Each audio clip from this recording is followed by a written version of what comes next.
Now, I, like many people out there, am looking for new investment opportunities to diversify my portfolio, and property is an obvious consideration due to the nature of the asset group appreciating over a long period of time. But before I put all of my eggs in that basket, I'd like to know what the future market trends might look like. Here to answer some of my questions is Simon Bray, the COO of Private Property. Always good to have you here with us. How are you? Good to see you again. Excellent. Let's talk about the past performance of the market, past 4 years. How has it been going, and how is it looking towards the future? Let me say the next 5 years.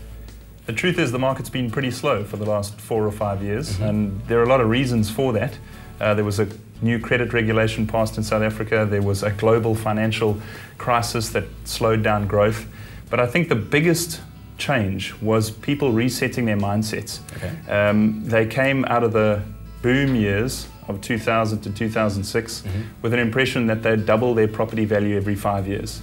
And the truth is, in the last 4 years, that hasn't been the case. You haven't been able to double your property, and people have had to reset the expectation around what they're going to ask for their property. But we're seeing that happen now. So people have got the right mindset, they're willing to trade their homes again, banks are willing to lend, and as a result, the property market is slowly making a strong recovery. Yeah, so as a perception once again is driving it on the up. Absolutely. Talk about interest rates though. How are those going to affect, how would they look going forward? Well, the interest rates have been low for some time now, and I think that's because the fundamentals that govern that have been slow to change.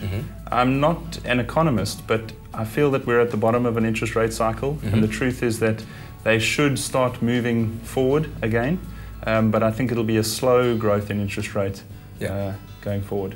I mean, with South Africa having such a large lending culture, do you think that that'll influence buyers quite a lot in the market? Look, the truth is interest rate is basically the premium you're going to pay on any money that you lend from a financial institution. So it does make a difference, but not as much of a difference as you'd think. I think the bigger factors that people don't consider, you know, everyone's fixated on interest rate, but people don't consider how much they're going to spend on conveyancing fees, how much they're going to spend transferring that property into their name. I mean, in the case of the dream home, for example, just the attorney fees could cost you 50,000 Rand. Wow. Of course, that's been thrown into the prize as well. Yeah, taken care of for you, right?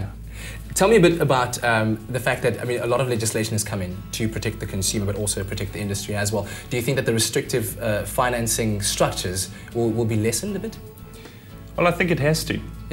As we mentioned before, banks make their money by lending money out on good deals and seeing those interest earnings come in on the loans that they have in the market. So for banks to move forward, the market has to move forward. What is interesting is websites like ours, like Private Property, help inform the buying market.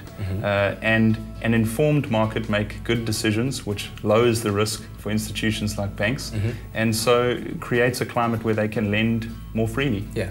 So in the current situation, where would you rather be? Would you rather be in the pool of sellers or buyers? What kind of market are we looking at? I think it's only just still a buyer's market. There are a few deals floating around, but they're getting fewer and fewer. Quality homes are difficult to find. They don't stay on the market as long as they once did. So I suspect that it's going to become a seller's market quite soon. Okay, so when we're talking about that and it's going to become a seller's market pretty soon, that guy or girl or whatever family who wins the My Top Billing Dream Home, once they've got that investment, boom, just like that, everything's taken care of. You've got 5 million Rands worth of property in your name. 5 years down the line, what are you going to be looking at? Oh, it's very difficult to reduce this fantastic prize to a set of facts and figures.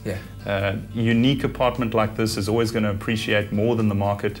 But if you had to look conservatively, 5 years' time, this investment that's 5 million Rand worth today could be worth well over 8 million.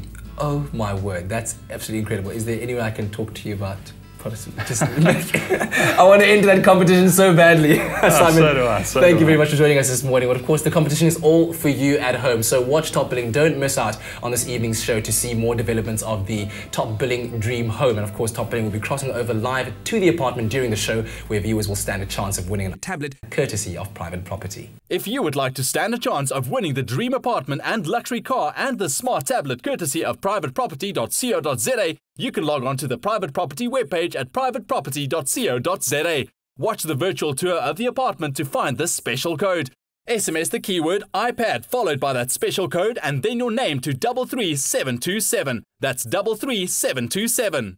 21 private property smart tablet winners will be in the running to take one special place amongst the 10 finalists for the My Toppling Dream Apartment and Luxury Car giveaway.